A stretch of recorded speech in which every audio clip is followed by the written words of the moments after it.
And we're live, Warden Danielson.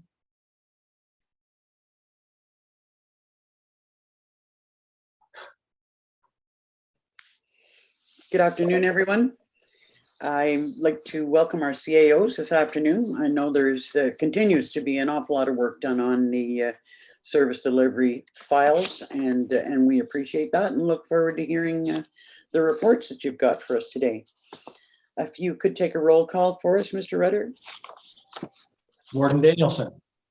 Present. Councillor Moffat. Present. Councillor Roberts. Present. Councillor Kennedy. Present. Councillor Burton. Present. Councillor Ryle. Present. Councillor DeVolen. Present. And Councillor Shell. Present. Thank you. We respectfully acknowledge that the County of Haliburton is located on Treaty 20 Mississauga territory and in the traditional territory of the Mississauga and Chippewa nations, collectively known as the Williams Treaties First Nations. We acknowledge a shared presence of Indigenous nations throughout the area and recognize its original Indigenous inhabitants as the stewards of its lands and waters since time immemorial. If I could have a mover and a seconder to adopt the agenda for this afternoon, please. Councillors DeVolen and Burton. Moved by Councillor DeVolen, seconded by Councillor Burton. Be it resolved that the March 23rd, 2022 Service Delivery Review Implementation Steering Committee agenda be hereby approved. All in favor? That's carried. Is there any disclosure of pecuniary interest or general nature thereof this afternoon? Hearing none, could I have a mover and a seconder to adopt the minutes from the meeting of November the 24th? Councillors Roberts and Kennedy, thank you. Moved by Councillor Roberts, seconded by Councillor Kennedy. Be it resolved that the minutes from the November 24th, 2021 meeting of the Service Delivery Review Steering Committee be hereby approved. All in favor? That's carried. So we will move right into our working group updates and start with fire services. I believe it's Chief Isles who's presenting this afternoon. Yes, he is. Is he in the meeting yet? I've got too many. It's on his way. Okay. I guess I can give the introduction while we're waiting for him, if that's okay. Just to give an update, the working group met on January 19th and March 1st, twice since we met with the steering committee. At the previous steering committee meeting, the chiefs had expressed that they felt that some of the recommendations in the service delivery review didn't fully capture some of the recommendations that they had made during the investigation process. But through the regular discussions with the working group, it's become really clear that they're very dedicated to collaborating and doing the best they can moving forward and trying hard to identify new efforts and opportunities. And just in an effort to clarify some of these statements and to make sure that their thoughts are captured on the record, they've put together a PowerPoint for council, which Mike will be presenting. They've done that collaboratively. And hopefully that provides a snapshot into what's been done, what they hope to do in the areas that they think will really benefit the county. So I can turn it over to Mike if he's on screen yet. There he is. Thank you, Tamara.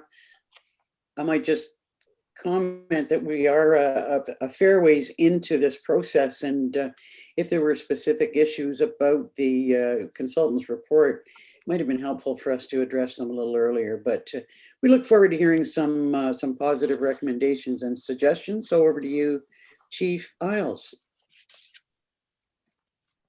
So right off the bat, I will apologize. Nelson prepared the slide point. He did an incredible job. He did present it at our steering committee, and once again, he did a great job of it. So I apologize that you have to listen to my mundane voice, and I won't do justice that he did, but I'll do my best. And to echo the warden's comments, I do apologize. This is all new and different to us. Yes, partly I thought we did make some of that information clear, but I apologize because yes, we are circling back, and And yes, what we're doing today, we probably should have done last time or prior. So with this slide presentation, we've tried to go right back to basics. We've tried to go right back to the original report. And we have also went directly to the original document, sort of the first document that Mr. Rutter put out that listed the items from that service delivery review. So if you'll bear with me, we'll go through this and we'll try to, I hope, makes it a little clearer as to, we've tried to separate what we're doing, what our information is, and also trying to separate exactly what was in the document for clarity. So I apologize for the step backwards, but I think it's a very important step forward to understand where we're at and what we're doing. Next slide, please. Or can I do it from here? I guess I can't. So as we all know, we're 4 fire departments within the county. And as we're all aware, we're 4 unique fire departments. We all work together, but we're 4 separate entities. Next slide, please. So what we do together, we do work very well together.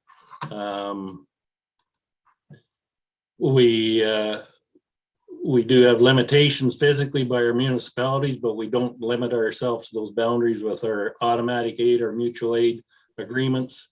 We work very effectively to cover additional areas. We assist each other through mutual aid. We assist each other through communication in our meetings.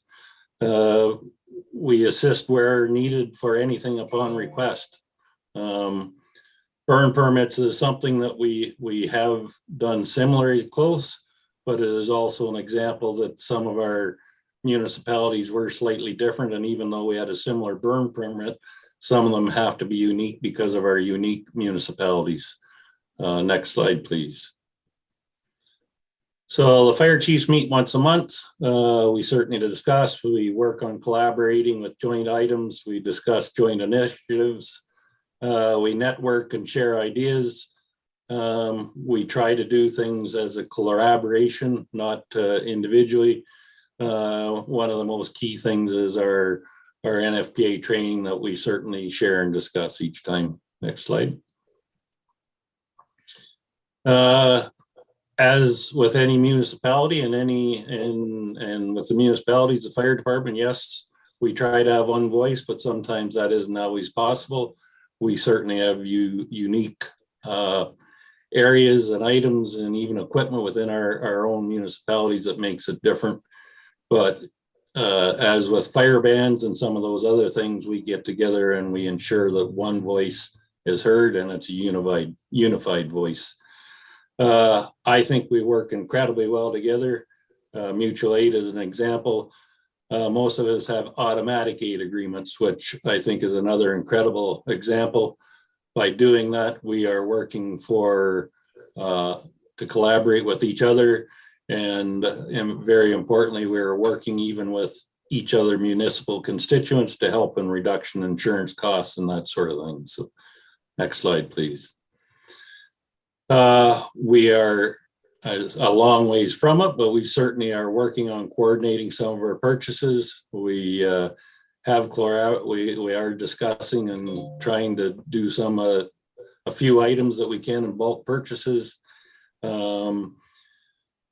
Once again, we try to be unified. We try to make our obvious goals as one. I certainly feel we work as a team and continue to work as a team. Next slide, please. Some of the things that we are in discussion and have discussed, we're hopefully in the process of buying a fit testing machine that we can use throughout the county. In the long run, it will be a cost savings for each of the municipalities. We can use it. It's also makes our processes so much smoother and simpler, and we're not relying on a third party. We can benefit all departments. So one thing, joint recruitment has been a discussion. It's very difficult because we each have different recruitment ideas, but some collaboration as to when and timing and some of the advertising. There has been some discussion in pay structure, standardizing the burn permits. Once again, that actually was somewhat standardized several years ago, but as standard as we want, each municipality is unique, and each municipality does have some unique circumstances. So we're close, we just can't be identical, and probably burn pit permits we never will be. Next, please. So service delivery review, that's what we're here about.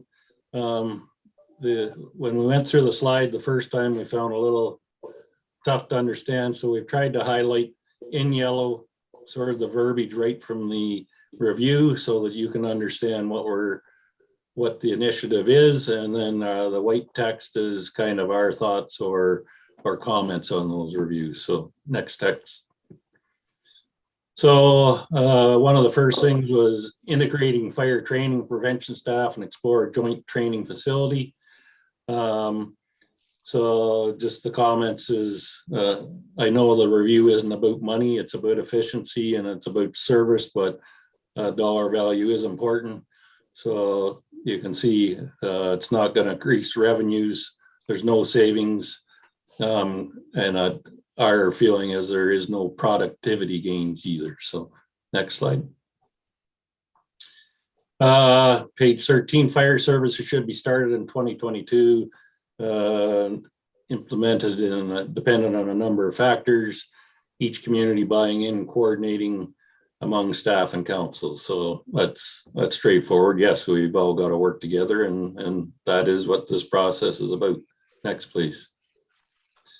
Fire service departments currently, so I guess this was in it, or whether it's Nelson's comments, but yes, we certainly we do, and I feel we collaborate great. We've continued to gain day by day with our collaboration. Maybe opportunities to integrate training and fire prevention service measures would be the potential to allow for improved levels of service, need for purpose-built facility for specialized training, and fire service shared funding operating agreement for such a facility, which obviously we would have to have. If we had a larger facility, we've got to have bylaws and things in place to make sure it's shared and funding is shared. Next slide, please. There will be increased standardization of training. Training facility could be built within if all municipalities participated. This would improve training service levels for all communities. So straightforward into their documentation. Next, please. So these are Nelson's comments and our comments on Nelson's comments on behalf of ours, some of the facts. So just a quick clarification on training. In Chief's minds, there's two different sets of trainings. There's a training that we do, which is our Monday night, our weekly training. That's about our in-hall training, our firefighters and refresher training. Then you have I will call it NFPA training, which is a certification courses. That is been called recruit training. That is the courses that we do. Those are the courses that involve all 4 municipalities working together as a team, sharing instructors, sharing students to become a certified, qualified firefighter or individual in these specific courses. So that first line says training initiative presented. And I think with the service delivery review, my interpretation is most of it is discussion was related to certification, the NFPA training. I don't think they understood the Monday night regular weekly training that we do. And that's part of some of the misconfusion, some of the complications that arise. So we're blessed that we can do our own certified courses. We all know the fire college is closed. We're blessed to do inside. Renting facilities, which we can do, is expensive. There is regional training centers that we can use. and they're quite expensive. So by doing our NFPA training in-house, we are doing it very cost effectively and very professionally. So next page, please. This may iterate training certificate courses as a group. We do budget and share costs. We share props. Each department pays for instructors. We try to share instructors accordingly, so all departments partake in the instructing, and the individual municipality is responsible for pairing their individual students. Next slide, please. So some advantages: we only have one facility to look after instead of 4. All the students throughout the county are trained to the same NFPA standards. We do not require learning contracts or any intervention or extra costs incurred from the fire college. To me, one of the hugest benefits is that we're working together. We're building a county department, which only leads to better cooperation and interoperability, and it just pulls down the barriers within the county. Next, please. So from the report, integrate all training facilities, instructors into one program, explore collaboration to share expenses and facilities. And then there was a line that each municipalities could, the cost benefits. So the last line, I will just ignore that and we can get in. It's covered better on the following slides. So just a quick review. So Algonquin Highlands has a fire training facility, but it does not have open access. We did, for somehow in the report, it commented about building a fire training facility in Minden, and Nelson has, and none of us have any idea where that statement came from. That's untrue. Full analysis of recommendation, shared arrangement should be done collaboratively. And we're already collaborating. So just a couple of points there from the review. Next slide, please. Just before we carry on, Mike, Yep. just one comment. In fact, that statement is not untrue. It was a question, something that was raised right here at County Council by a member of the Minden Hills Council, that was something that was under consideration, not necessarily something that would happen, but it was being considered. Okay. Just maybe something that the new chief isn't aware of. Yeah. So unfortunately, that's information we never got, and that certainly should have been something we've been discussing at our meetings, and that would have been great information for us to have. So thank you for that comment. Training. So the secondary option, we're talking about regional training centers, access to external fire training facilities with many advanced training features and minimal travel times. At this time, the fire college was open. It's not now. There is also a regional training center in Norwood, which certainly is an option, but to use these facilities, your potential to be paying certainly travel and different expensive, but it's far, far more expensive than us doing our present NFPA training in-house. So yes, those options are there and can be used, but it's I don't think it's as practical as the way we're doing it now. Next slide, please. These are some numbers that Nelson had found, and it's kind of scary to see, but it just shows you that to do external training at an external center can be very expensive.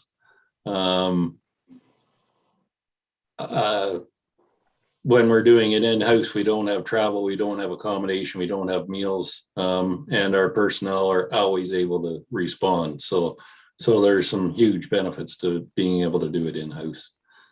Next slide, please.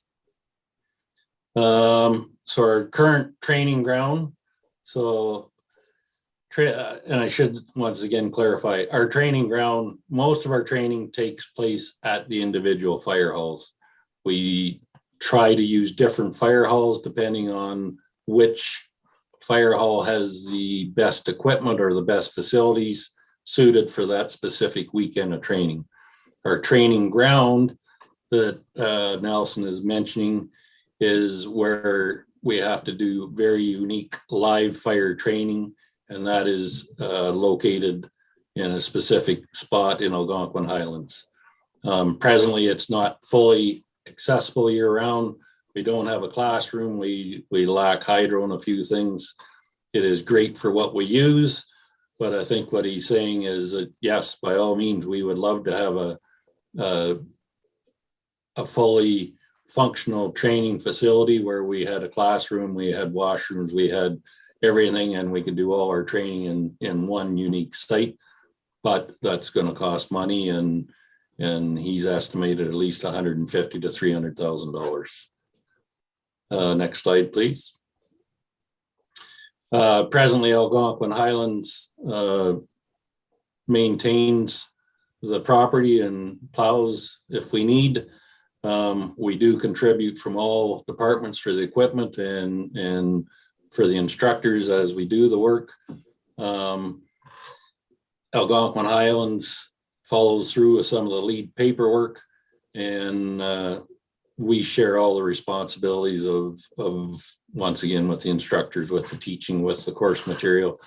We do have, and I should also say that we don't have just one NFPA standard that we do. We do several, and we've tried to equalize the work amongst the departments. So each department is responsible for one of these NFPA courses, so that it's not all downloaded on one department. Next slide, please. So once again, yellow. So this came from the service review. One dedicated fire trainer for the county. Once again, I assume this is for our NFPA, I hope.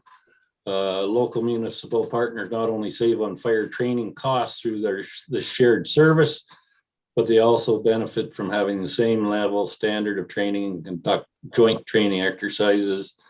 Having a shared position, there are opportunities to assess the distribution of numbers of fire trainers across the municipality and explore integrating existing full-time fire trainers in Haliburton. I would like to clarify on that last line, and I think we will move forward in the slides. I think it does, please. So to coordinate, initiate having training officer possibly as a fire inspector. So that was another suggestion. Challenge with the two jobs integrated together.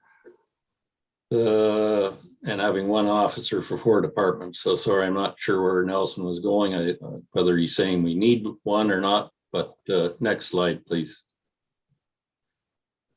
So the training officer, as of the service review, if we're talking about NFPA standards, yes, that is very important that we have that one training officer certainly could look after that, because yes, NFPA standards are unique across the board. Certainly that county-wide program is an excellent spot for one training officer, but that to alleviate training officers from individual fire departments isn't possible, because we still have our Monday night training. If we're trying to make a universal training officer for Monday night training, then we have huge expenses because they have to attend fire halls. We run into scheduling conflicts. We end up, the training officer needs to attend fires to assess skill levels and that sort of thing. So once again, we need to differentiate between those two training officers. And I think that's what Nelson's trying to pull out of this report, that yes, a training officer for NFPA could work, but by having that training officer, that does not eliminate the need for individual training officers within the fire departments. Next slide, please. And once again, we're just talking about what I just said, the expense and travel time. Next slide, please. Once again, fire training officer is a must for each hall. And I think we can skip that one. That's what I've also just said. So Nelson had just said, this is why we are not recommending a training officer for individual fire departments. If there is a recommendation, it would only be for the joint training, NFPA training. And with the exception or the caveat, if we had a full-time year-round NFPA training facility, which could turn into a training facility used by individual departments on training nights, then certainly that would be a perfect function for a full-time training officer as a county level. Next slide, please.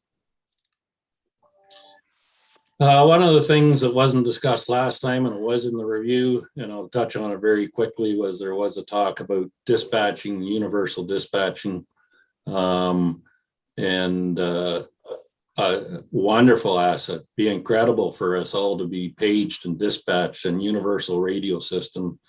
But monetarily, it's, unless we get some huge grant, it doesn't make sense. It's, next slide, please. That's just incredibly expensive to purchase and incredibly expensive to run. If it's in the wheelhouse, by all means, all four chiefs would be on board for it, but realistically, the investment, unless it was a long-term and a long-term realization, then it's a very expensive venture. Next slide, please. So a shared prevention officer was mentioned in it. It's a good initiative. He's said most of the fire inspections are in Halliburton and Minden Hills, and I think he's maybe just referencing just because of population or because of the larger communities. I'm not sure what that comment is. Next, please. Position he's recommending, or we're recommending, it not be integrated with other positions. The biggest reason an inspector has to be able to react quickly sometimes on an inspection, and sometimes they can't be tied up with another area. Next, please. So we are able to use, I think he's just clarifying that we are able to use under the FPPA as long as there has to be, you have to have authority within that municipality, but as long as that fire prevention officer is with a fellow firefighter that is authorized, he can accompany. So basically you would need two people to attend prevention within the jurisdiction of a municipality outside of your own. Next, please. So sorry, to clarify once again, and I apologize to the warden. Yes, this should have been said a long time ago, and I thought it was clear. It isn't. I hate to belittle you, but yes, we circle back. It's to emergency planner. Certainly was very heavy in our discussions. Certainly very important to the fire chiefs.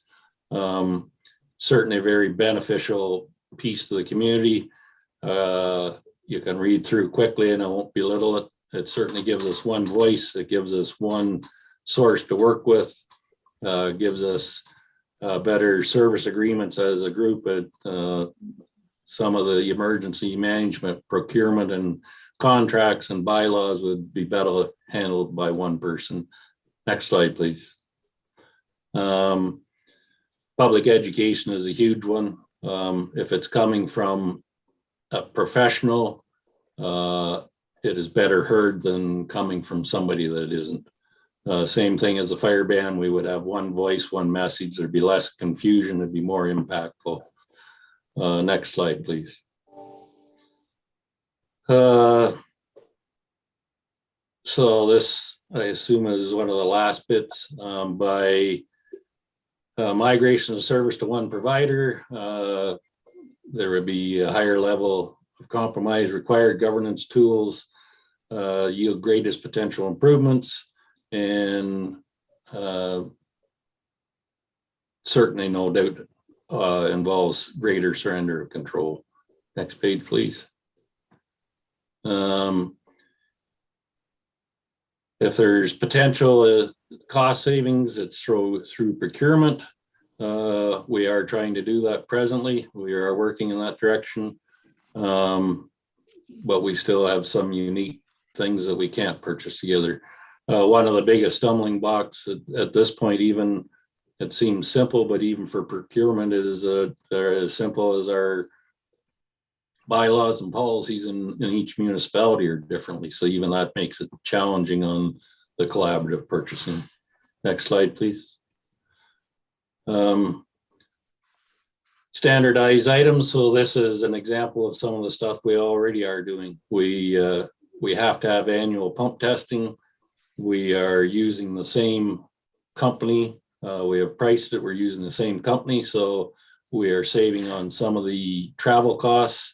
Bunker gear, we've been working together to try to reduce costs. Fit testing machine we talked about that we're buying in the long run, it will save us money. So yeah, some of the joint purchasing we are working, and we continue to look at efforts to move forward to save money and do joint procurement. Next slide, please. So the fire trainer, circling back, the service delivery review says it would see Algonquin Highlands fire expenditures decrease as it would integrate its fire training position to serve Haliburton municipalities.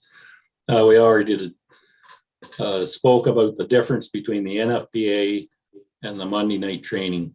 Yes, NFPA we can do as a group, but no, as fire departments, you have to, we need somebody responsible for the very, very key refresher training, the in-house training. So I think it's a misunderstanding on their part or misinterpretation on my part, but I don't see how we can eliminate that training position.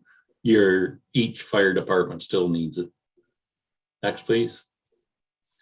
The initiatives, the Minden Hills expenditure decrease as it would be integrating its deputy fire chief to serve all Haliburton municipalities.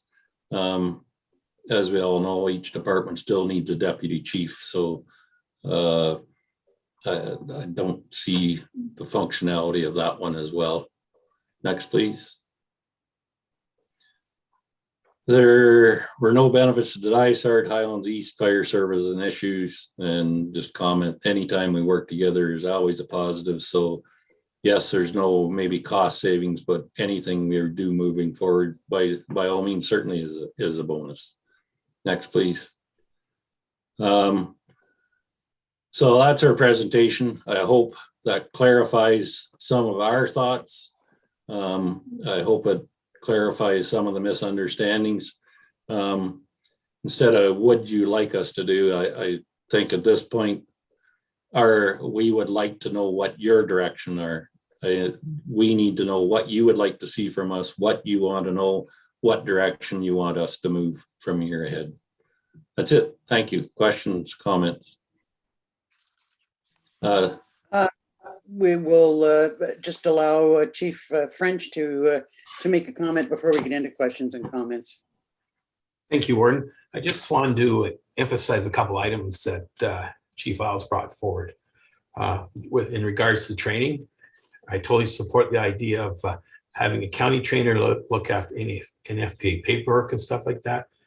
But I just want to emphasize again, with the firefighter certification coming up, required courses of auto extrication, NFPA 1001 level 1 and 2, and hazmat are all being done with our existing training ground and our existing trainers. So we're meeting all the requirements going forward for a full service fire department, which I think is very important.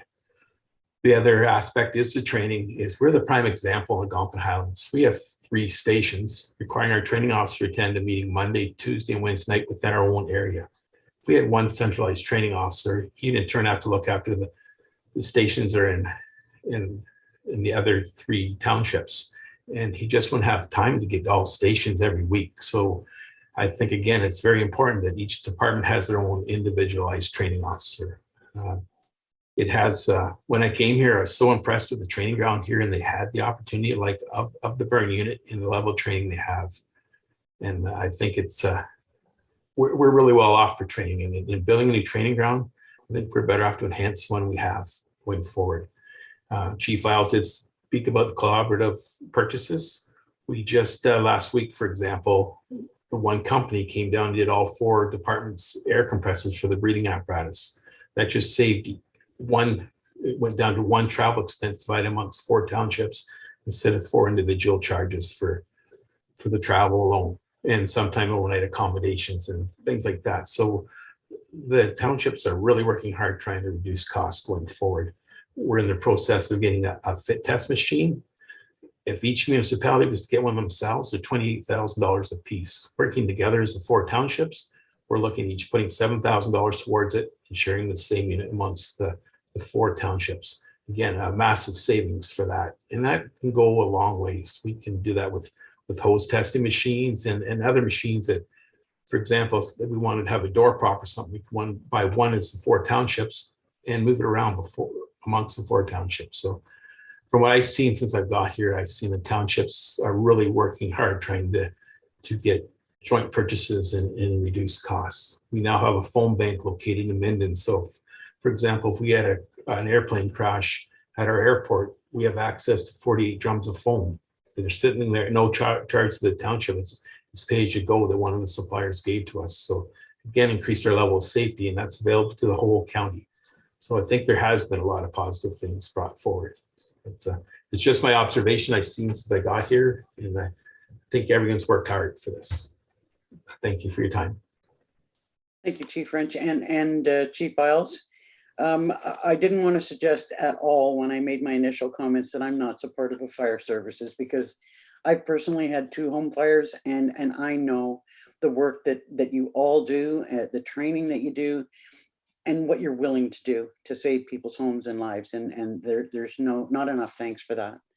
I know that also you've all been doing a lot of work. There's been some terrific improvements in recruitment and training over the last number of years. I think that the change has been rather remarkable, and your work towards improving procurement will be assisted by the other work that we're doing as a group to see procurement, sort of a procurement individual countywide. So hopefully that will help in your initiatives.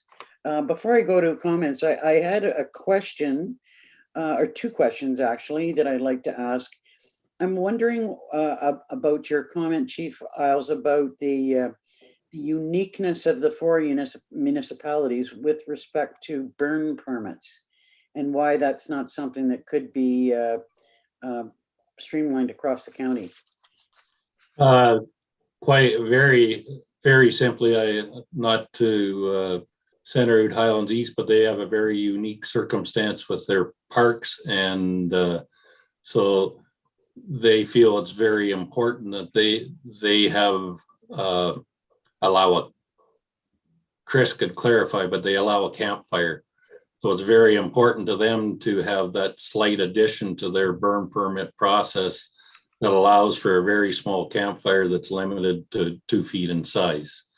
The rest of us did not require, and he has a very unique setting there that requires it. So as much as our burn permits are 99% the same, they still are very unique. I guess the potential is even unique areas or unique tree growth areas are different things that that's just the nature of our environment, I think. So they are very similar, but they are just tweaked just slightly differently. I think Minden Hills has made theirs just slightly different. So yes, I agree they are similar, but it's very challenging even with our bylaws to make them identical. The other question I had was respecting the possibility of combining the fire inspection aspect of the work with the CEMC's role. That's the stuff I would love to explore. Yes. as the chiefs, there's a huge workload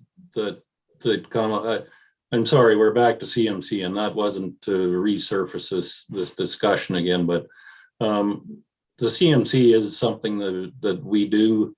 It's always a back burner. It's a very large, it's a large load on our plate.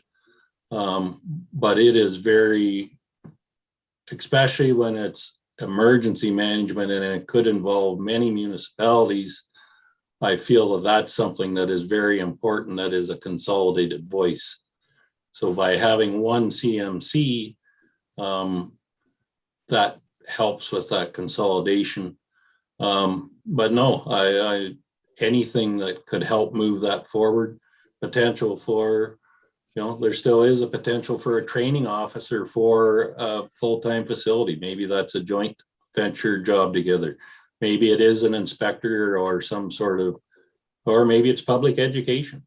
Public education is one voice. I think there is potential for other jobs that could fall under that umbrella. And I think it very much would tie into a county-wide voice versus individual municipalities. Chief French. Thank you, Warden. In my previous place where I had assistant chief whose role was risk management, the assistant chief of risk management. They oversaw emergency management, health and safety, fire prevention, and public education. So it could be considered that they could expand this one role in the county to do all 4 items, or maybe 3 or whatever the councils choose to do. But there is option to expand that one person's job. Risk management is a very good part of anybody's department. So I think that could always be considered going forward. Thank you. Comments or questions from council? Councillor Moffat. Thank you. Yeah, I think I like the presentation. I thank you for the detail. I think there's lots of things to celebrate, and that those things have been pointed out. I think we need to keep in mind that this isn't necessarily about cutting costs or finding savings. It's about building the best fire service we can into the future in what we know to be a growing community, and it's changing quickly. We've just added an EMS-based 24 hours. We've talked about the possible need. We talked very loosely about possible need for fire and EMS services sort of in the West Guildford area to serve going up there. So there's lots of growth opportunities there. And while I appreciate the detail that's been provided, I also heard a lot of hurdles and what feels to me like a bit of an unwillingness to look for solutions. And I apologize if I've misunderstood that at all. In terms of a couple of the things that were mentioned, just if I can just look at my notes here for a second, that I think that there's a lot of value in the CEMC position. And we know that we learned this year or the last couple of years that was a tremendous burden on the fire chiefs. And, is that something that we could pursue standalone now or as part of this process? And Councillor Kennedy will know the whole idea of dispatch. I was talking about that with him when he was the EMS chief, and here it is all these years later. And, is that something that could be a long-term goal, again, to accommodate the growth we're seeing in our community? And ultimately, I wonder if fire is a unique animal, there's no question. And I'm sure most people know. I mean, I've been a fire household for 30 years, so I do feel that I'm more familiar with fire services and the intricacies and details and nuances than perhaps others might be. But I wonder if there's value in, instead of trying to sort of piecemeal it, we could do this, or we could look at that. But what about looking at designing your perfect fire service? Say county fire service, one chief, suppression chief, training chief, admin assistants, and then see what it looks like, and then build toward that over a long-term plan. There might be positions in it that could pop out to be standalone and achieved sooner than later, such as possibly a CEMC position or others that might come out, the inspections. So what is the lowest of the not so low hanging fruit around fire services, and what can we pick away at as we work toward whatever the long-term goal is? Because what we don't have in fire to me so far is we want to get here, but we're only at this part. We're only at this far along that path, and we need to get to that place. So I just wonder if it needs to be designed that way, is brainstorm, what the ultimate countywide fire service looks like, and then build toward it. And maybe because of the many complexities that is working toward the best fire service and most efficient fire service. Not to say that our current fire services aren't, but I'm talking about countywide. Is it possible that this one item might need its own consultant to help design that? And I've run out of notes, so that's what I have to say. That's a good start. Chief Iles. Sort of just what are the broad spectrums, and I think Chief French is maybe already looking at it, but even a service delivery review would be a great starting point, even for each individual municipalities. And sorry, what's the terminology I'm looking for, Mike? It's for Your fire risk assessment program or your risk management plan. So we have to do a risk management plan, but Mike, you were going to do a second study. Yes, the community risk assessment has to be done for the OFM by July of 2024. So we're looking at doing them jointly because it says it's a master fire plan. Sorry, that's what I was thinking. Terminology. Moving forward, a master fire plan. I think Chief French is right on the money, and to do that in compliance with the risk management that we're going to be mandatory with. I think that's a huge starting point, and that would help give us some guidance towards it. And for my 30 cents or nickel comment, I think you're very right about building. I'm almost inclined to build from the bottom up. I'm incredibly proud of the training program we've developed. I'm incredibly passionate about it. I'm incredibly proud of the firefighters, some of them that sadly we've trained that may become full-time firefighters, but that's very indicative of how successful we've been on our training. So where I'm heading is we've got such a productive start there. Maybe our start is to work into that training facility that works into that training officer that's working for the entire community. And then from there, that builds into maybe the prevention or the public education or different things. But just my 2 cents first. Thank you. Thank you. When you talk about a master fire plan, Chief French, are you talking about one for Algonquin Highlands or a county-wide master fire plan? This one would be strictly for Algonquin Highlands at this time. I don't know if they would be able to do a master fire plan for the whole county as projection going forward. It's probably quite possible, but I'm not sure. I do know that approximately 10 years ago, Muskoka looked at the same thing for their district. So there might be a report from that we might be able to go back and look at, because they were going to amalgamate all the fire departments there one time throughout the district, and they didn't. They were going to go single tier, but I don't know the reasoning behind any of that. But that report might be available. Other comments or questions? Councillor Moffat. Yeah, to Chief Iles' comments, I hear you loud and clear, and so maybe that is the way to go. Maybe it is. I guess what I'm looking for is the breadcrumb trail. So within 5 years or within a year, we think we can achieve this, and then that will springboard us to the next. And then in 5 years, we'll do the other. And in 8 years, we'll have a thing, and we'll all be, maybe it's the enhanced training facility. And to Chief French's point, it makes sense to me if Algonquin Highlands has the place, which we do, and it's not open year round, then let's get our own local place open year round. Mileage costs for anybody to come would be far less than going somewhere else. I think there's some short, medium, and long-term goals around this, but you can't, without a map, you don't know where you're going.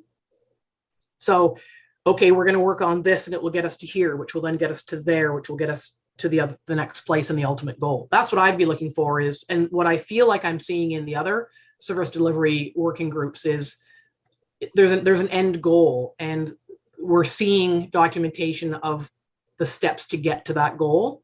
And I'd love to see that here too.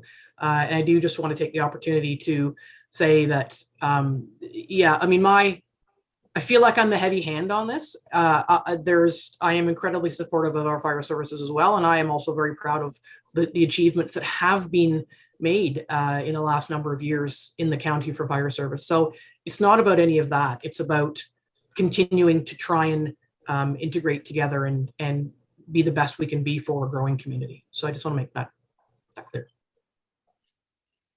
Other comments on fire services? Shannon?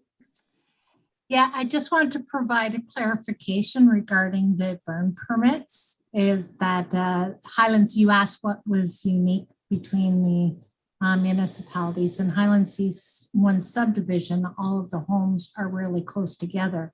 So the campfires that were, or the burn permits that were allowed are of a smaller size. So that's one difference. And then another difference is some of the municipalities wanted to allow burn permits on weekends. And Highlands East is one of them. And I don't know about the other municipalities. Thank you. Thanks for that clarification. Councillor Moffat. Okay, honestly, this is it. So I guess, so again, just even around that, thanks for the clarification, Shannon, is what I'm hearing is we could, but we don't want to, so we're not going to. Like, you know, I've said lots and lots of times that I'm sure my tombstone is going to say, everybody needs to concede something for the greater good. And I'm just wondering if if the fire chiefs can say in your discussions, were you just unable to meet in the middle on some of these things because the unique circumstances are that great, or what's the challenge with some of these things? You know what I mean? Like the burn permits, could there not be, it's like zoning, this, you know, this area is a deer wintering area and this area is SR2 and this area is, could there not be a countywide burn permit with exception zones because of those unique circumstances? That's the kind of solution or problem solving I would be looking for. Chief Only if it's easier. Yeah. With the approval of council and the CEOs, I would suggest that the fire chiefs take that back to our association, review it. This was done prior to me arriving. As Mayor Moffat said, we should well come up with something that works for everybody. And I think if we table it again amongst our fire chiefs, that we should all bring something forward again to each municipality that we are the same. Because my concern is like everyone else's, if we go up 35, people are going back and forth between multiple townships with multiple different burn regulations, and look across the lake and totally different burn regulations. So it would be a lot better if we were uniform. So I think with your guidance for us to take it back to our table and reapproach it and see what kind of agreement we come up with, it would be beneficial to us all. And the closer that we are in our regulations, the easier it is for the public to understand what they can and cannot do. And I think that's one of the goals that we all have. Tamara, you've got a comment, and then Councillor Kennedy. Yeah, mine's actually totally unrelated to fire. I just have to excuse myself, and I didn't want to just shut off my screen. But anything you'd certainly like taken back to the group, I'll be in touch with Mike later today, and we'll go from there and bring forward recommendations to the next meeting. And Mike March is going to cover my IT report next for me. Okay, that was going to be my next question. Yeah. Thanks, Tamara. Okay, thank you. Councillor Kennedy. Yeah, I really like the idea, Chief French and Isles, about the master fire plan. And I just wonder if we could get you to follow up on that to find out if there actually is a possibility of a county one, because I think that'd be a very, very valuable tool. And either building this with the great foundation we already have, or taking a whole fresh piece of paper and starting anew. I think that's something that maybe that committee could look into, and that might be a great starting block for us. Just one additional comment on a possible countywide CEMC. I know that well, and you yourself, Councillor Kennedy, has done a lot of work on the emergency plans. But you know, the closer that we can get together on how we approach emergency measures, the better. And I see that there's a great opportunity there as well. I've been lobbying for 15 years about it, so. Any other comments or questions on fire services at this point in time? Councillor Rao? Yeah, I kind of like the idea too, that if we could get a county-wide fire plan, and I think inside of that fire plan, there would be the ability to accommodate certain unique features of any given jurisdiction or geographical area. And I think that would be something that would be for sure in the best interest of all people. So I would certainly hope that we could move that forward. Again, the 80-20 rule probably applies here, where 80% of what all of you guys do is almost identical. Then there's 20% that kind of sort of is a little bit different. I would be more interested in harmonizing the 80% and then take the 20% in terms of that 20, how much are we really close on but not the same? And then you get down to the ones where holy doodle, we're not the same at all. We may have to make exceptions in the fire plan for those. So I think if we look at what we're the same as opposed to what we're different, we might find that the way to get to a county-wide fire plan might be not that difficult. Thank you. Okay, I think at this point in time, I'd like to have a mover and a seconder to receive the fire services report. Councillors Moffat and Kennedy. Moved by Councillor Moffat, seconded by Councillor Kennedy. Be it resolved that Haliburton County Service Delivery Review Implementation Steering Committee receive the March 23rd, 2022 Fire Services Update for information purposes. All in favor? That's carried. Thank you so much, gentlemen. So next is the integrated digital strategy, and Mr. March, you're up. Good afternoon, Warren Danielson and members of the committee. You know, we just did this so that you'd have to show yourself on screen, right? So as Tamara mentioned, I'll try to talk to a report here about the recommendations included and just give a summary of what the committee's been working at up to this point. So as the report mentions, the group has been meeting regularly, and we're finding that the group has proven to be a good forum to bring forward issues and ideas for improvement related to IT. For example, we've had numerous conversations about finance needs, and we continue to work through those challenges, trying to find something that works for all the different parties. We also stated in the report, we look forward to moving to a quarterly meeting structure, and with the hope of bringing in other department representatives to get a more varied feedback and discuss some of the issues that other departments may be having or other ideas for improvement. The records management pilot project as the recommendation number 2, although staffing issues and resourcing issues have delayed the project somewhat, we are still planning on tackling the records management project collaboratively. And as mentioned in the report, with the county taking the lead for now due to the impending municipal election and resource constraints faced by the clerks group. However, we are planning on garnering feedback wherever it's required, just to make sure that all the municipalities have a voice, so we can move forward collaboratively on that initiative. And the third recommendation is the development of an integrated digital strategy. It's recommended that perhaps in 2023, it might be a good opportunity to take a look at where the IT department is and where it should be over the next 5 years. We all know that reliance on technology is growing. COVID has shown us that over the last 2 years. And there are still many opportunities to improve what we currently have in place. There are also opportunities to further standardize solutions among the 5 partners, obviously where it makes sense to do so. And we think a strategy would also, we could use a strategy and that process to canvas management and staff to see what's currently working with the IT services, what improvements are required, what additional business/IT services staff and management would like to see, and then how IT needs to evolve to address those challenges. So that's a very quick summary of tomorrow's report. I'm glad to answer any questions should anybody have any. Are there any questions or comments about the integrated digital strategy?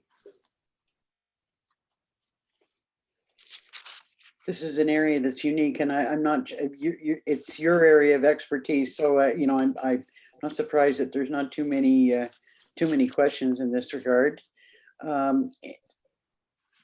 Just one more time, no questions or comments, Councillor Moffat.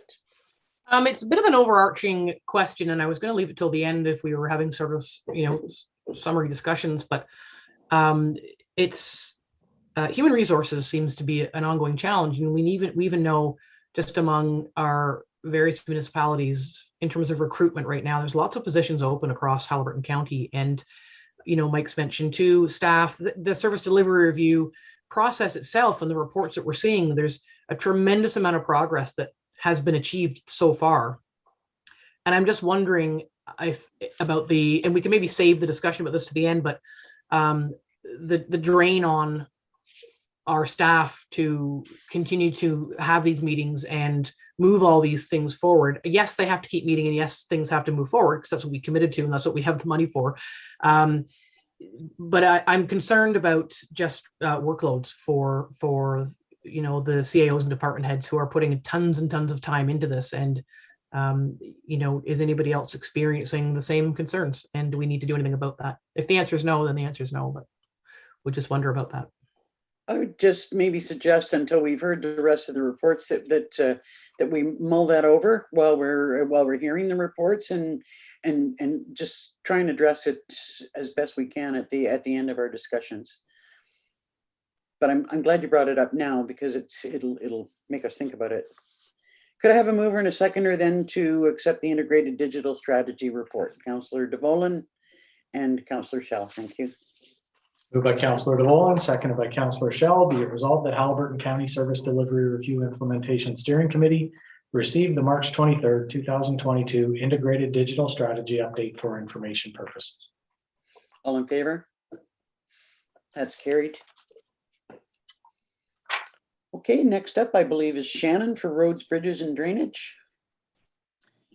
Thank you, Warden Danielson and members of County Council. If we could bring in Jeff Sisson and Sylvan, I think they're the only two we have available today for the working group.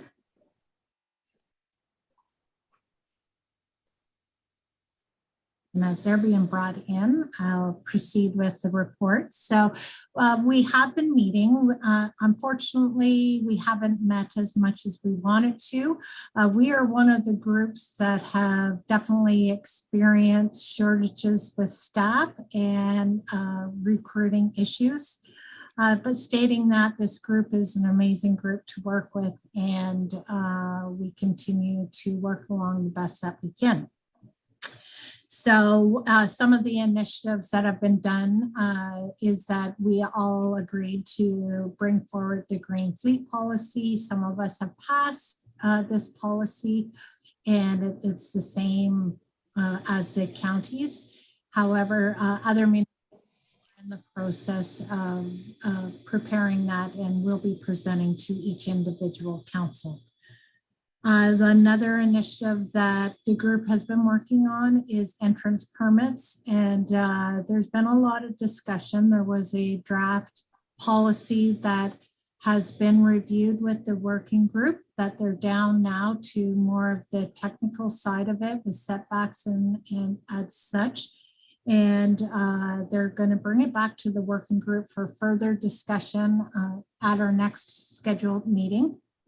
And with this, the hope is that we're going to open up the conversation. One of the things that we would really like to see, or the group would like to see, is that in our next presentation, it could be presented to have the entrance permits be administered through the county, because we would like to see a streamlined service for the end user, and we feel that this would be something that would be very beneficial and appreciated.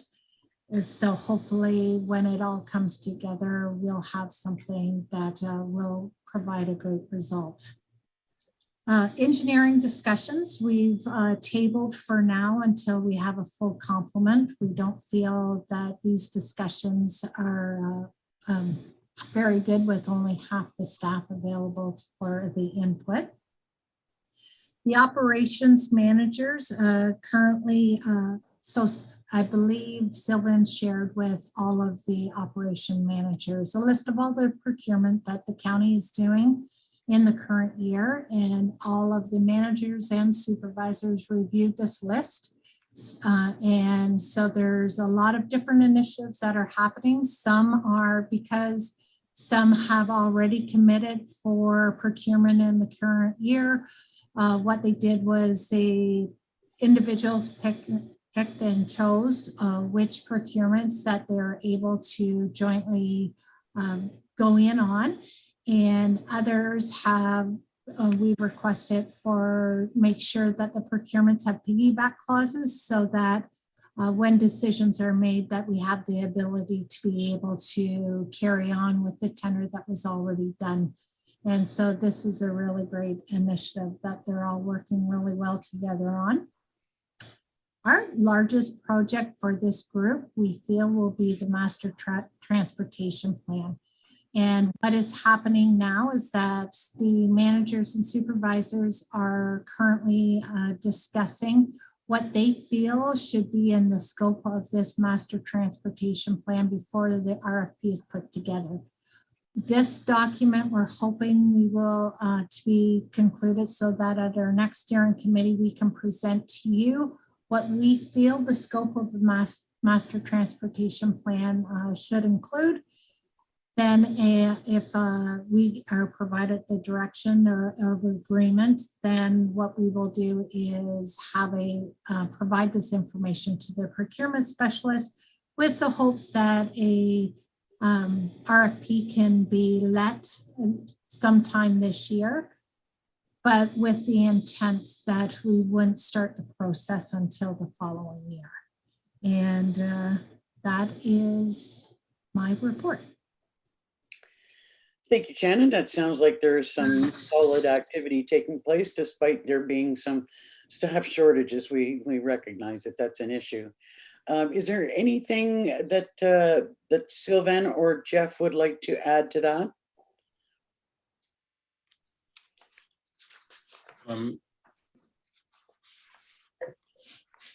want to put you on the spot, but I just, if there was something that you thought was missed or you'd like to add, that'd be great.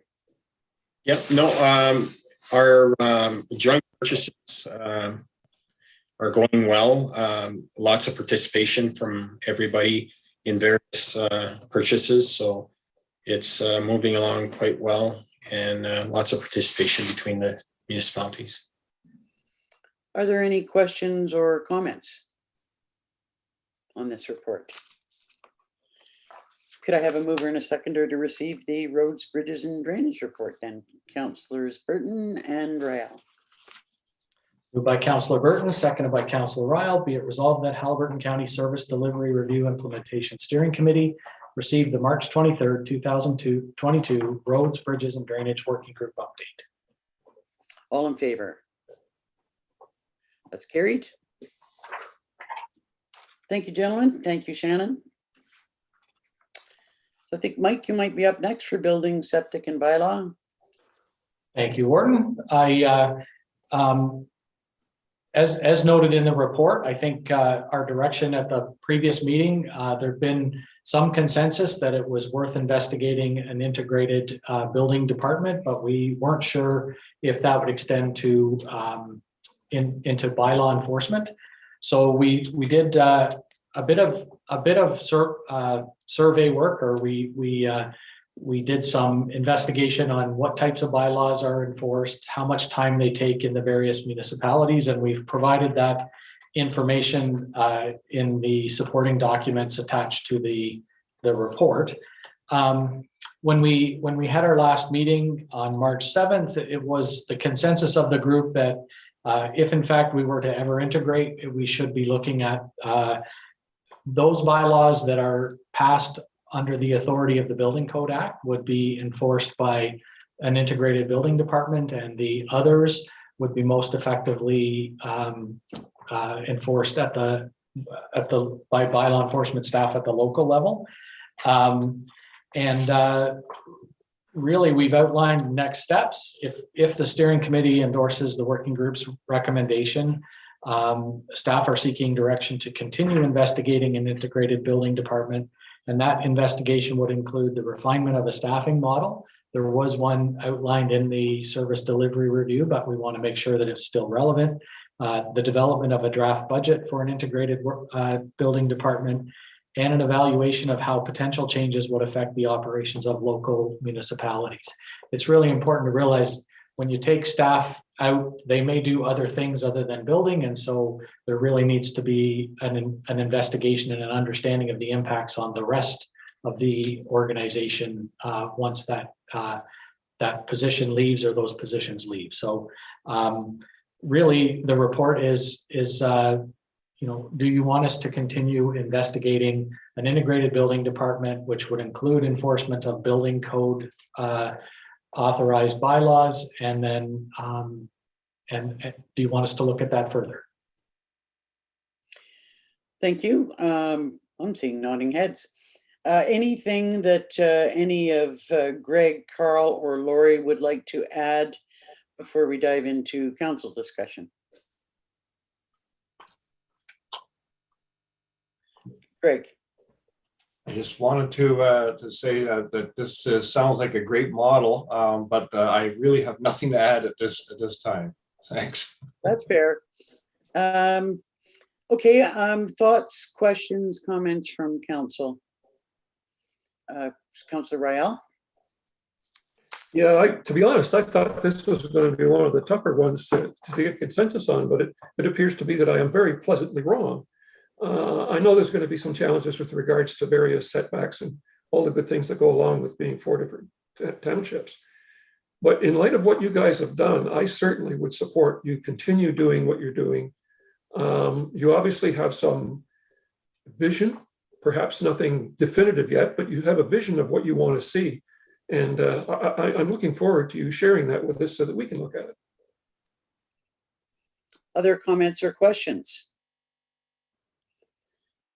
Well, I think you're seeing general support for moving forward with what you're suggesting. Could I have a mover and a seconder to receive the report and recommendations? Councillors DeVolen and Ryle. Moved by Councillor DeVolen, seconded by Councillor Ryle.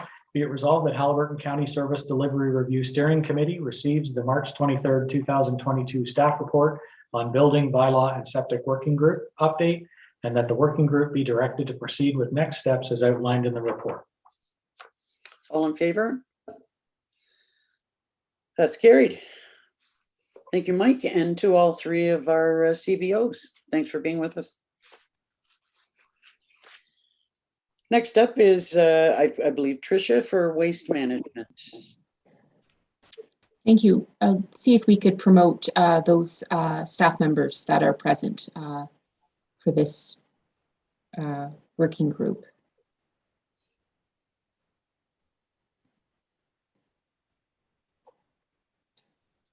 Great. So just to highlight for the committee, the hazardous waste intermunicipal event has been is well underway. So the steering committee endorsed in November the working group developing a joint approach to hazardous waste. So each of the lower municipalities have passed and have received a report and passed participation in this intermunicipal format.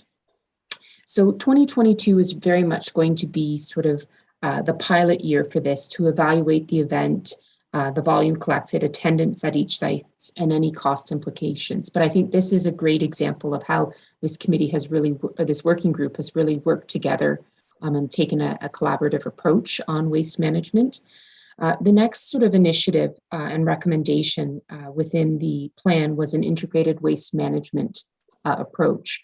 And the working group is very much in the early stages of this, but are looking to gather information sort of for a scope of work for an integrated waste management RFP. So John certainly has sort of sent out an initial sort of scope of work, and staff are looking to build on that, and we'll be having some upcoming discussions on what that scope of work looks like. For the blue box transition, the working group attended the beginning of March, sort of the first meeting with Circular Materials Ontario to discuss this transition. And I would say the takeaway from this initial meeting is that there's a great deal of questions that staff still have on how this is going to work. And so we know that there's going to be many more meetings and much more information to be gathered and shared, not only with the steering committee here, but with each municipal council as well. Also, just to highlight some of the initiatives that the working group have been completing is the Haliburton County Echo and Minden Times publishes their Welcome to Haliburton County, and staff took a collaborative approach on that and submitted a joint article with information in that publication. And then again, the working group is taking a joint approach to Earth Week and doing some collaboration on media. So certainly the working group has been working really well together and taking a really unified approach on communication across the county. And I think we'll really see the benefit of that in 2022 with the residents across the county. So that's just a little highlight of what the group's been working on and where the working group is going. Thanks. It's a big topic, and there's some real opportunities for us here, I think. Councillor Roberts. Thank you. One thing Dysart is just about to enter into is, and Algonquin Highlands has already done it, is the food cycler pilot program. And we've had, I don't even want to know how many people apply. I don't think my name's going to come up in the lottery, but whatever. So Algonquin Highlands will be familiar with this program. We're hoping that the first 100 people will get it at the $150 cost, but we're looking to see if we can expand that so the other people would be able to pay at still the reduced rate of, I believe, approximately $250. That said, that would be, when the pilot is all said and done, that would be a really good opportunity for sharing as well. And maybe Algonquin Highlands department already has, what were the results? How much waste was diverted? Because organic waste going into, like I can speak from my own experience that it's an awful lot that could be diverted from my own household garbage if I had an opportunity like that. So, John, I don't know if you were able to speak to that, if you'd be able to share the results of the pilot program with the other townships. Yes, food waste composting is definitely a hot topic for all 4 lower tier municipalities. Algonquin Highlands pilot with the food cycler was quite successful last year, and we're starting our pilot. Our registration closes on the 31st. There definitely is interest from residents in all 4 lower tier municipalities to participate. So there is potential down the road to continue this program in some form, maybe collaborative purchasing between the 4 municipalities to make it available to residents. I think it's something that this working group can continue to look as a way of managing food waste in our community. Thanks, John. Questions or comments? Councillor Moffat. To Mr. Watson's point, is there, I don't want to put anybody on the spot, but are Highlands East and Minden Hills considering the food cycler program at all? Go ahead, Tricia. Yes, that will be a topic of conversation tomorrow at Minden Hills council meeting. Councillor Rail. Yeah, I think in our particular case, it's done by our environmental group, our committee, and I know the last meeting that we had, they were very, very deep into composting and various aspects of what options were available. Now, whether this particular subject came up or not, I don't know, but I do know that if we can make sure that they're aware of what's going on, But I do know that right now it is a high priority for the Environmental Committee in Highlands East. Thank you. Shannon. In addition to what Councillor Rael has stated is the fact that currently we're in the position of recruiting for our public works manager, and one of the responsibilities is landfills. And so we just said currently that possibly this conversation would be shelved until we had someone to fill that spot. Thank you. Any other comments or concerns about waste management? Could I have a mover and a seconder to receive the waste management report? Councillors Roberts and Shell. Moved by Councillor Roberts, seconded by Councillor Shell. Be it resolved that the Haliburton County Service Delivery Review Implementation Steering Committee received the March 23rd, 2022 Waste Management Working Group update for information. All in favor? That's carried. Thank you, Tricia and John. Next up is Angie Bird to tell us about planning services. Thank you, Warden and committee. I think we do have some planners in the background, but I'll just start while we bring them in. As the report says, we've had 2 meetings since November, which was February 9th and March the 7th. The focus of both of those meetings really was to finalize our consolidated fee structure. This was a very large and complicated task. And I have said thanks, but I will say it again to staff because it was something to pull together, that's for sure. And so they have done that. And as I mentioned in the report, councils will see that shortly at upcoming meetings for consideration. And by accomplishing this task, it's hoped to improve cost recovery for planning services and reduce the confusion for the public. Our next recommendation that the working group will be working on will be focusing on is standardizing the pre-consultation process. This is one area that we know that will improve service delivery for the public and increase efficiency for staff as well. So that's our next project. Our next meeting is April the 20th. Wow, standardizing the fee structure is a huge job. Well done. Anything that the planners would like to add to that?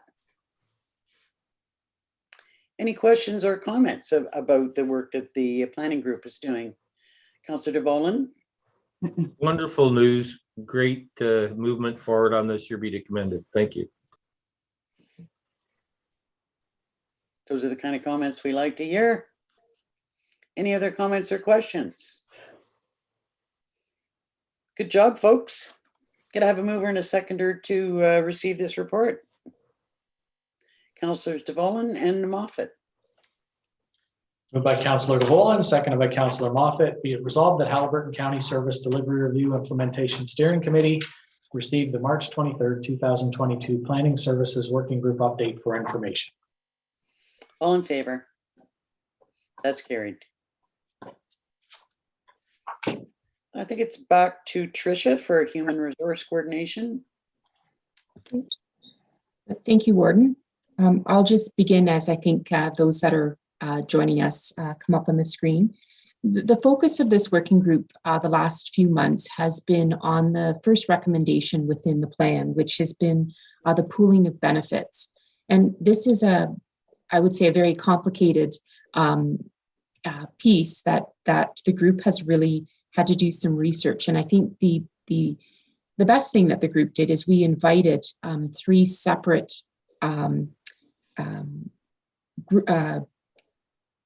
presentations to come forward. So we had Kyle Brewer come and speak about benefits and group benefits to the group. We had Dennis Donnelly, and then we had Kevin Ash from Mosey and Mosey.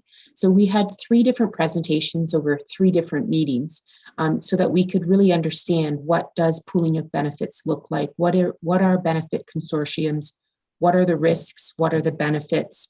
And so that has taken a bit of time for the working group to get a good understanding of what this looks like, and have had some discussions about potential savings, but also what are the considerations and concerns about possibly changing and pooling our benefits. The other item, in discussion about this, that there is a time frame associated with a transition to a sort of a consortium, and it may be up to 6 months. So that also is certainly something that needs to be considered.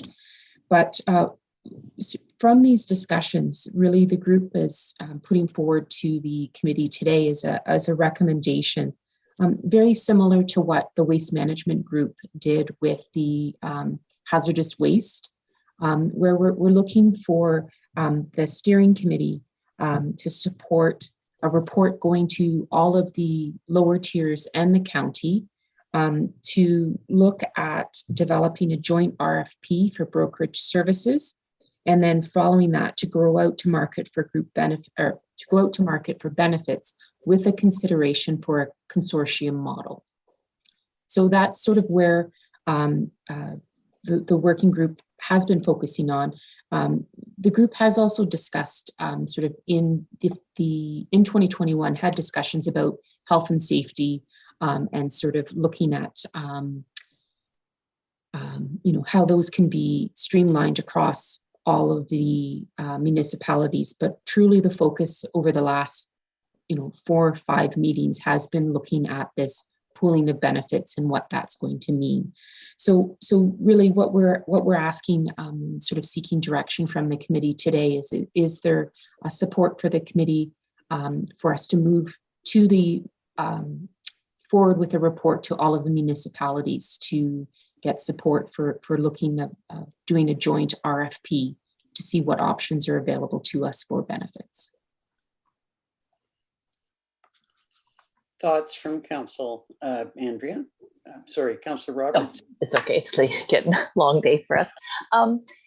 How does this affect in the areas where there are unions and we have the benefit packages,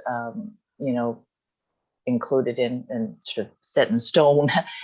So just if you could elaborate on that, yeah. Certainly, that is actually a discussion topic that we discussed at our last meeting too, and certainly there is. We will also be looking at when our collective agreements come up and timing of that. But there also is an ability to have those discussions with our unions about the change in benefits. And please, CAO. Rudder, if you want to jump in with any clarification that I didn't cover that correctly, that'd be great. Through you, Warden, if that's okay. I think most of our collective agreements include a provision that says we will have, at a minimum, we'll notify our bargaining units. Some have stronger language that we will consult with them. But I think, that would be sort of a bare minimum we would want to do that anyway. Most cases, and I've joined a consortium as a municipality, and we were able to completely replicate our benefits package. So there was really no change. There are some things, so some providers may replicate the benefits, but have customary and reasonable maximums that they'll pay. Those are things we would need to be really aware of going in, and we would need to talk to our unions about that. But I guess the one thing, everywhere this has been tried, from the information we gather, there are significant savings. So it really is. It's an opportunity for us to hopefully realize savings, hopefully standardize benefits over the long term, and without increasing costs. And I just think there's real potential in this one for sure. But I don't want to speak for the other CAOs. That's just Mike Rudder speaking. Any comments from the other CAOs? Okay, questions or comments from council? Then could I have a mover and a seconder to accept the report and recommendations? Or you have a question, Councillor Roberts? Well, I'll so move, but it was just more of the consultation process and how it would affect the unions. I think this is a great opportunity. This is exactly what service delivery review is all about, is seeing us if there's an opportunity. And all you're asking of us at this point, I believe, is to go out and, you know, test the waters. We're not making any commitment, but chances are it could be a very good benefit for everyone in the long run. So yeah, no, I'd support it. So we have a mover and a seconder. Councillor Moffat.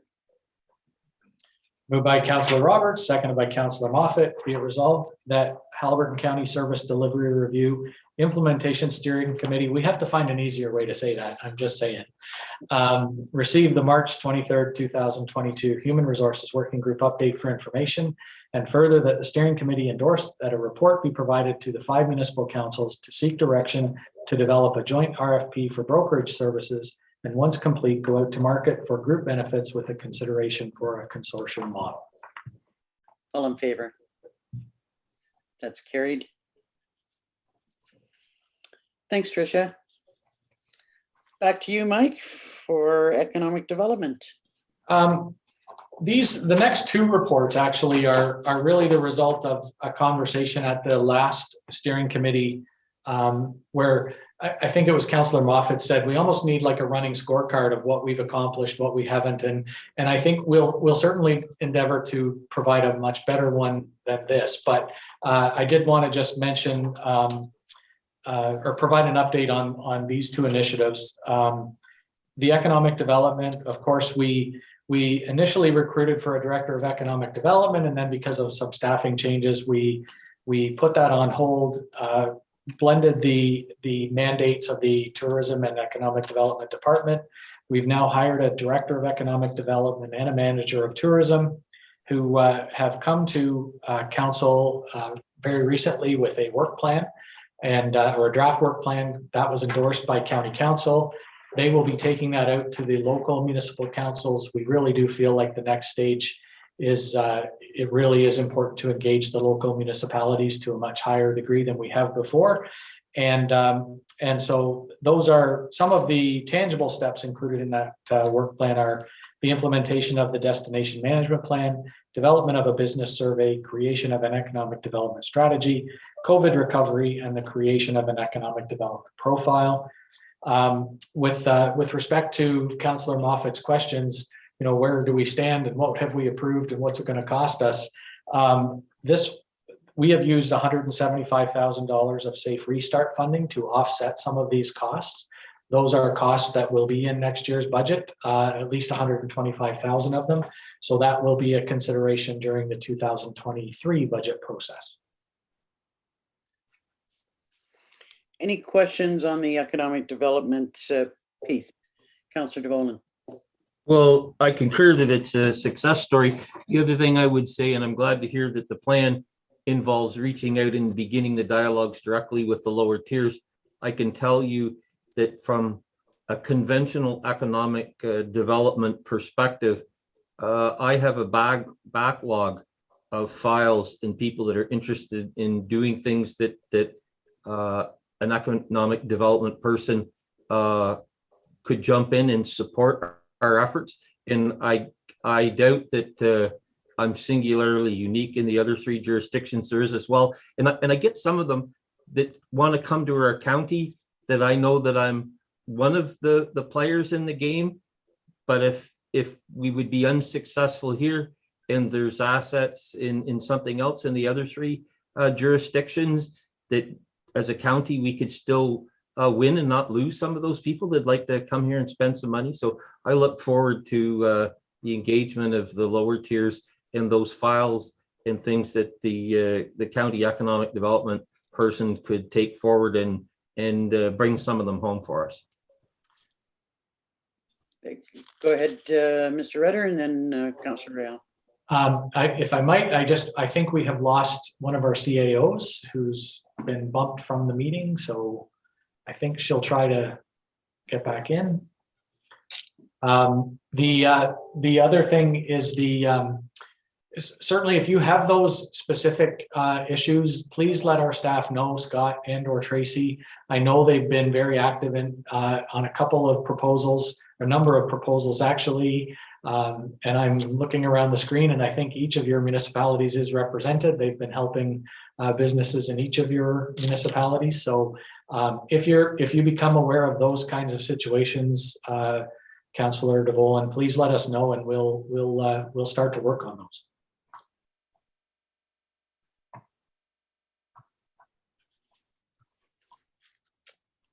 Sorry, Councillor Royale. One of the things that I brought up at the last time we reviewed this particular issue was the whole idea of skilled trades and the lack of the ability for our businesses to grow because they're short, whether they're laborers in terms of, I don't mean to belittle the word labor, but if they're in the trades that are customary with construction, or we could be looking at skilled chefs, things like that, and the challenges that we're running in with some of them related to boards that govern them. Mike, is that part of? I'm looking at it. I don't see it there as an issue, but would it be part of creation of an economic development strategy, or where does it fit? Go ahead, Mike. First of all, I think there's some very innovative things happening throughout the county on those fronts. I think we have, Search is an amazing organization, and I really do think they are looking to fill those gaps around training basic construction skills, training basic culinary skills. They've done that one for a number of years. So I think there's some really innovative things happening in the county, and I know our economic development staff are watching those. They have become involved with the Workforce Development Board at the sort of it's a multi-county workforce development board. I know they've participated in a number of meetings in that already, and that does speak to the things that you're talking about: identifying skill gaps, identifying potential partners to address those, and so yeah, they are working on that. But I think there would be a much more formal, some formal recommendations coming out of the economic development strategy. Any other questions or comments about economic development? Could I have a mover and a seconder to receive the report? Councillors Moffat and Roberts. Moved by Councillor Moffat, seconded by Councillor Roberts. Be it resolved that Haliburton County Service Delivery Review Steering Committee receives the March 23rd, 2022 staff report on economic development update as information. All in favor? That's carried. Back to Mike again for collaborative procurement. Again, just by way of an update, we this position was approved. It was fully funded in our budget in 2022. We have had some difficulty recruiting. We've gone out to the marketplace 3 times. Each time we have made an offer, and each time we were told that the person was very interested, but for one reason or another couldn't accept the position. One of those candidates, it was more about working remotely and in the office. We just couldn't find the right balance, and then a couple of them have been housing. So we're circling back. We have a meeting scheduled tomorrow with our corporate services department, and we're going to look at other alternatives. We think we have a couple suggestions that we'd like to review, and then we will come back to county council, but certainly after consultation with the CAOs, we'll come back to county council with a recommendation on that. But it's one of those things where housing in the county is such an issue, and it really is affecting our ability to recruit someone to this position. I want to say wages were not an issue like this. It really is a housing issue. So we think we have a different approach, but we'll we want to flesh that out a little bit in the next few days. And then we'll talk to the CAOs and hopefully bring back a fulsome report to council in the near future. We may have to come up with some innovative thoughts about housing for staff. Are there any questions or comments about the issue of procurement and staffing? Hearing none, could I have a mover and a seconder to receive the collaborative procurement report? Councillors Kennedy and Moffat. Thank you. Moved by Councillor Kennedy, seconded by Councillor Moffat. Be it resolved that Halliburton County Service Delivery Review Steering Committee receives the March 23rd, 2022 staff report on collaborative procurement update as information. All in favor? That's carried. Was there anything on coordinated legal services, or that's just something that's on hold for now, as well as communications? I think unless we receive direction, we'll consider both of those. Direction otherwise, we'll consider both of those on hold for now. So back to Councillor Moffat's earlier comment about staffing and how we might accommodate or manage the shortages that we're all experiencing. I heard that specifically in IT, in public works, and in collaborative procurement. And I'm sure that it has an impact on other areas that remained unmentioned. Councillor DeVolen. And I get the point that Councillor Moffat raised, and I truly empathize with all our staff and the shortages and the laundry list in terms of things in front of us. And I'd be in support of a hold on this if I thought housing and shortage of skilled services were temporal, but they're not. I think that if the pace of some of these committees has to slow down somewhat and to balance the other things that they have to do in their jobs. But I think that the things that are challenging us the most in this are not going to go away. So that's kind of the other side of that. I mean, we do it at a pace at which we can do it. And I would say with any of those groups or committees, if they need to slow down what they thought was 6 months work and say that it will do it over a year, I'm interested in that. But we have two animals at the door and they're not going away. Yeah. I know in particular, Shannon mentioned, under roads, bridges and drainage, that the engineering portion of those discussions is on hold for now because of the lack of engineering staff. And I mean, that we just have to accept that and that it will move forward when it can and when the staff are available. Other thoughts or comments? Councillors Moffat, then Kennedy. Thank you. And one of my related issues or my question around this is as well as the staffing gap that Councillor Roberts is right, it's a long day, blah, blah, blah. Is there's a tremendous burden on the CAOs, and without a full staffing complement, the CAOs are often tasked with picking up the departments. We recall Mr. Rudder at one time was, what were you, engineer, planner? You had like 9 jobs. So I just want to make sure that we don't, it's easy for us to say, that's great, yeah, move ahead with that. And then we're just putting more work on the folks that have to do it. So I'm just wondering, about how the CAOs feel about the current workload, and do they feel there's any undue pressure, or are we asking too much at a time when we're down a number of staff across all municipalities? Shannon, and then Angie. I'm sorry, I missed you, Pat. We'll get back to you. So for myself, I really appreciate the fact that people are asking, or you're asking how we're feeling, because it is true. A lot of times staff take on extra burdens, and I know amongst the CAOs, in our weekly meetings, we've stated, well, we've taken on this role or we've taken on that. And I think I'm only speaking for myself, is that as long as we have the understanding we're all in this together and we too want to see results happen, So we don't want it to ever be stalled because we're saying we're too busy, but just always be aware that as long as we feel comfortable at a point where it gets to the point where we can't produce anything, that the understanding is there.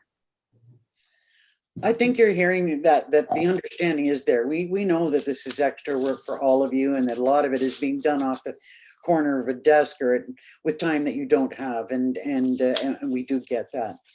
Angie, you wanted to comment. I don't really have more to add than what Shannon just said. I just, you know, we've all talked about how much this has added to our plate, and we want to keep it moving forward because we all think there's lots of great things coming out of this. It's just, as long as the steering committee knows that if there's a meeting put off or moved, or that's why, because it's just because everyone's busy. As long as there's that understanding, you know, things will keep moving forward. Councillor Kennedy and then Councillor Rael. You're on mute, Pat. Sorry, it was a really good line too.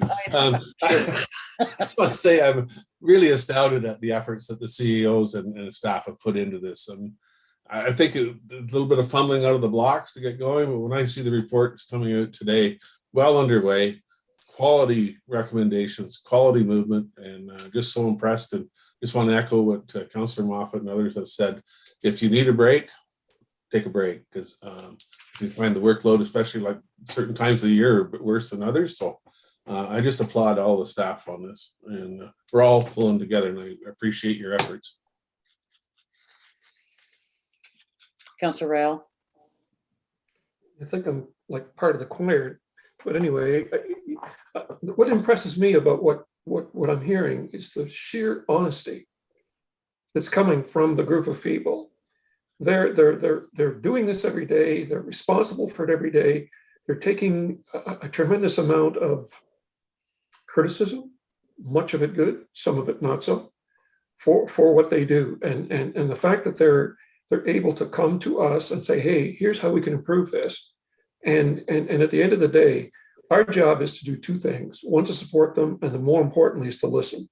And I think that we've done that. And I think in doing that, we've built their confidence that they're not flogging a dead horse here. And I hope, as Councillor Kennedy said, that if the load gets to be too much, you know, it would be terrible if we stopped it, but it would be not in any great interest to keep it at the pace it's going now. We should adjust whatever we're doing, be it one subject or all subjects, because not all subjects are being taxed the same way, obviously by the same CAOs, but not so much in our ability to move forward on any one of them. So I just have the greatest amount of respect for what you guys have done under the circumstances. I know, speaking for Shannon, that what she's been through, and I certainly would here in public just say thank you for that. And I would say the same thing to the other CIOs, but please tell us if it hurts. Councillor Roberts and then Councillor Moffat. Yeah, we'll have to make sure that Tamara and Trish know what we're saying here. They've watched the end of this meeting because they're not here. But, you know, one thing is, if it was just one local municipality having a problem with recruitment, you'd say, oh, well, they got problems over there. It's all of us.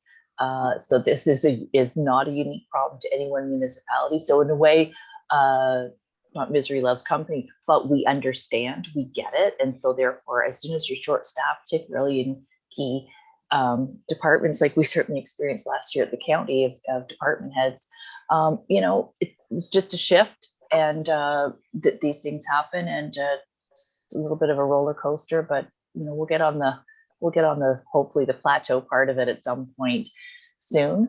You know, we need to build a house or buy a house, or we can rent rooms and share that coordination. You know, that the priority would be given to municipal staff in any municipality. And I'm not actually half kidding, but half not. You know, there's an opportunity for us to acquire, whether it be through a long-term rental lease or an acquisition, that we ensure that we do not lose staff that would have been great for any one of us because they couldn't find a place to live here. So That's exactly what I meant by we need to look at some innovative solutions. well, yeah. Yeah. Okay. Councillor Moffat. Thank you. Councillor Rael's comments made me think of something that I think an important public message is. This work is like turning the Queen Mary. It's slow and requires, detailed action and care. And there has been a little bit of public criticism about why is this taking so long? How can it be so difficult? Well, it is. And I think the reports today and the summaries have really demonstrated the complexity of the issues that we've asked staff to look into. And it is going to take time. And we won't even be finished this, I think, by the end of our term. So I think service delivery review is the new normal. It's going to be an ongoing work toward finding those efficiencies. So I don't see that there is a start, or there was a start, but there's no specific end to this project. It's going to keep going and growing with time. So I just think it's important that those messages are said, and they have been. It's interesting to note that although, having regular CAO meetings adds another meeting to your workload, but I get the impression that they are helpful too, that you're sharing and that the sharing is sharing a bit of the pain too, not just thoughts and ideas and how to go forward, but that it does work as a helpful tool for you all. Which is really good to see. And we really are, I think you're getting the message. We're all in this together. We get it. We know your challenges. Some of your challenges are our challenges. We're supposed to be taking more of the criticism than you. And we try to take that in good graces. I just want to say, they're not very nice to me at those meetings. You don't deserve it. I don't mean to complain, but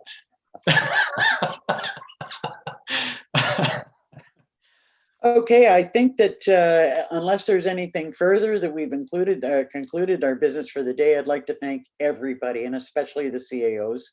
And yes, by all means, pass our comments on. Well, now you've heard our comments, Tricia. Hopefully you heard them all. Pass them on to Tamara as well, please, Andrea, and thanks again, everyone. Could I have a mover and a seconder to adjourn? Councillors Kennedy and Burton. Thank you. Moved by Councillor Kennedy, seconded by Councillor Burton. Be it resolved that the March 23rd, 2022 meeting of the Service Delivery Review Steering Implementation Committee now adjourned. All in favor? That's carried. Good work today, everyone. Thanks, guys. Thank you. Bye now. Take care, everyone. Stay safe.